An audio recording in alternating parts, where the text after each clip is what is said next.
At dinner, I spoke one sentence against my mother-in-law and my wife slapped me in front of everyone. Art. Across the face. In my own dining room. My name's Daniel. I'm a contractor. Been married to Michelle for 7 years. We were sitting around the table. Me, Michelle, her parents, her 2 brothers, her sister. They'd been living in my house for 5 years. Rent-free. Michelle's mother was talking, like she always did, about how I needed to work harder, make more money, provide better. I'd heard it 1,000 times. Usually stayed quiet. This time I didn't. Maybe if I wasn't supporting 6 extra people, we'd have more money. The table went silent. Michelle's face turned red. What did you just say? I said. The slap came fast, loud enough that her sister gasped. Don't you dare disrespect my mother. I touched my face. Everyone staring. Her dad stood up. You need to apologize. Right now. I looked around the table.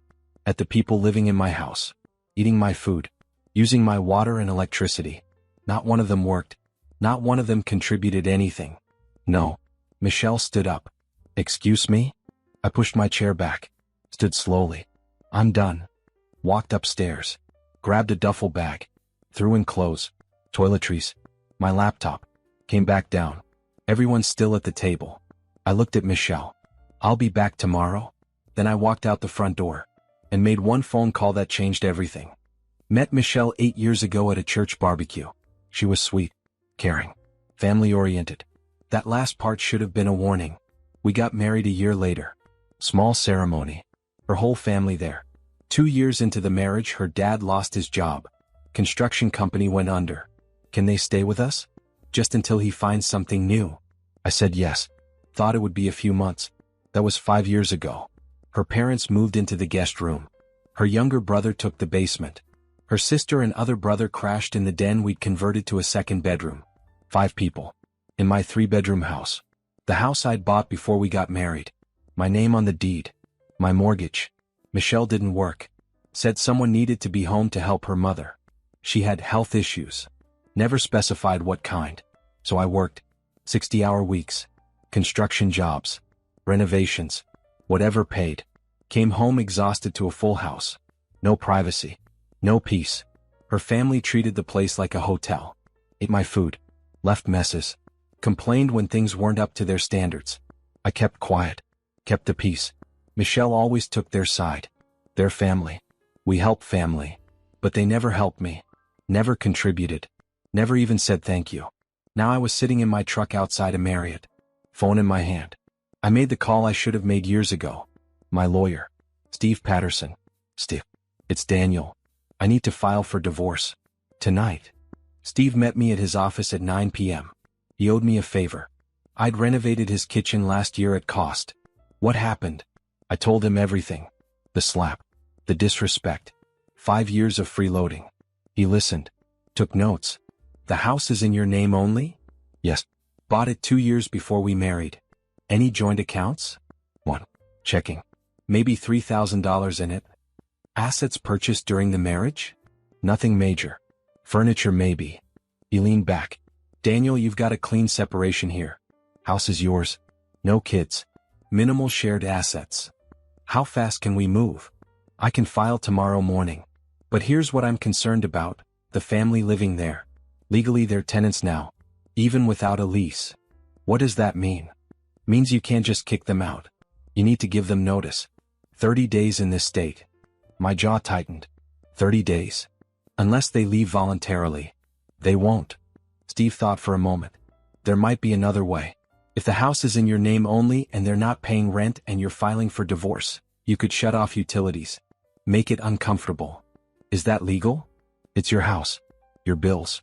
You're not obligated to pay for people who aren't on the deed or lease. I sat back. What about Michelle? She's still your wife until the divorce is final. But if she stays there, she's choosing them over you. That helps our case. How long until this is over? 6 months. Maybe less if she doesn't contest. I nodded. Do it. File everything. Steve filed the paperwork the next morning. Divorce petition. Property division. Everything. Michelle got served at the house at noon. She called me 17 times. I didn't answer. Finally, she texted, "We need to talk. This is insane." I texted back, nothing to talk about. You made your choice when you slapped me. Daniel, please. Come home. We can work this out. That's not my home anymore. I called the utility companies that afternoon. Electric, gas, water, internet. I need to disconnect service at this address. Effective immediately. Sir, is this your primary residence? It was. I've moved out. I'm the only account holder. We can process that. Service will end tomorrow at noon. I made the same call 4 times. Then I called a locksmith. I need all the locks changed on my house. Today. You own the property? Yes. And I'm the only one on the deed. He met me there at 4 p.m. Michelle's car was gone. So was her dad's truck. The locksmith worked fast. Front door, back door, garage, side gate. New locks, new keys. I kept one set, put the other in my truck. When he finished, I walked through the house one last time. Looked at the mess. Dishes in the sink. Laundry everywhere. There's stuff scattered in every room. I took pictures. Documented everything. Then I left. Locked the door behind me. At 6 p.m. Michelle called again. This time I answered. What did you do? What needed to be done? The locks are changed. We can't get in. I know. Daniel, this is our house. No, it's my house. And you're not welcome there anymore. Michelle was screaming now. You can't do this. My family has nowhere to go. Should have thought about that before you slapped me. They'll freeze. The heat's not working. I shut it off, along with the water and electric. Silence. Then her voice dropped. Colt, you're going to regret this. I already regret the last 5 years. She hung up. 10 minutes later, her father called. I let it go to voicemail. You spineless piece of shit. Locking us out of our home. We'll sue you. We'll take everything. Deleted it. Her brother texted threats. Her sister called crying. Her mother left a long voicemail about what a terrible husband I was. I blocked all of them. Only person I didn't block was Michelle. Needed to document everything she said for the divorce. Steve called that evening. They contacted my office. Said you illegally evicted them. Did I? No. It's your house. You gave them free housing. You can revoke that anytime. But they're threatening to claim tenant rights. Let them try. They also said you stole their belongings. Everything in that house is mine. I have receipts. Good. Keep those handy. That night, Michelle sent a long text. Please. I'm sorry about the slap. I was wrong. But you can't punish my whole family for my mistake. They have nowhere to go. My mom's sick. My dad's looking for work. Just let us back in. We'll figure something out. I read it twice. Typed one sentence back. You chose them. Now live with them.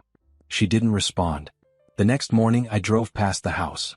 3 cars parked in the driveway. Sleeping in vehicles. I kept driving. 2 days later, Michelle showed up at my job site. I was framing a deck when I saw her car pull up. She got out. Eyes red. Hair messy. Daniel, please. We need to talk. I set down my hammer. I'm working. This can't wait. My crew was watching. I walked over to her car. Kept my distance. What do you want? My family's staying in a motel. It's $90 a night. We can't afford this. Not my problem. Daniel, they're my family. And I was your husband. You hit me. In front of all of them. Nobody said a word. She looked down. I know. I'm sorry. Sorry doesn't cut it. What do you want me to do? Sign the divorce papers. Move out. Take your family with you. We have nowhere to go. You had 5 years to figure that out, while living rent-free in my house. Her voice cracked. I made a mistake. One mistake. No. You made a choice. You've been making that choice for 5 years.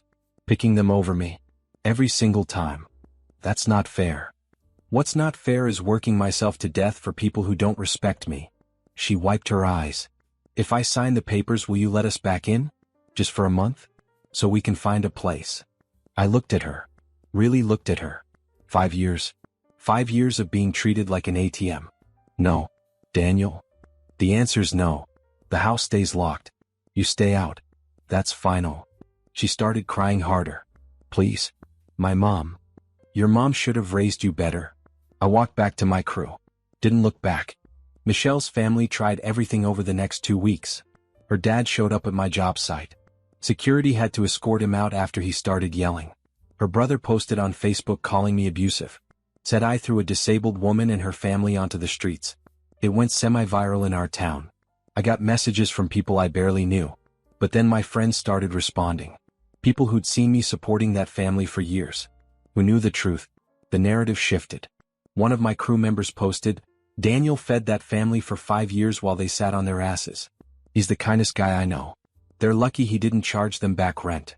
The comments turned. People asking Michelle's family why none of them worked. Why they lived off one man for half a decade. Michelle deleted her social media accounts. Her sister got a job at a grocery store. Her brother moved back in with his ex-girlfriend. Her parents found a cheap apartment across town. Michelle finally signed the divorce papers. Met me at Steve's office. Wouldn't look at me. "You ruined my family," she said quietly. "No. Your family ruined themselves." Steve slid the papers across the table. She signed. Pushed them back. "I hope you're happy." I didn't answer. The divorce finalized 6 weeks later. House stayed mine. No alimony. Clean break. I changed every door code. Repainted. Cleaned out all their stuff. Sold most of it. Donated the rest. The house felt bigger. Quieter. Empty in a good way. 6 months after the divorce, I ran into Michelle at a grocery store. She was alone. Looked thinner. Tired. She saw me. Froze. I nodded and kept walking. "Daniel, wait." I stopped. Turned around. "Yeah." She stepped closer. "I need to tell you something." "Okay." "My family, they're not speaking to me anymore." I didn't respond. After the divorce, after everything fell apart, they blamed me. Said I should have kept you happy. Should have controlled you better. Her voice shook. "My own mother said I was worthless for losing you." "I'm sorry to hear that." "Are you?" I thought about it. "Yeah, actually I am. Nobody deserves that." She wiped her eyes. "I finally see it now.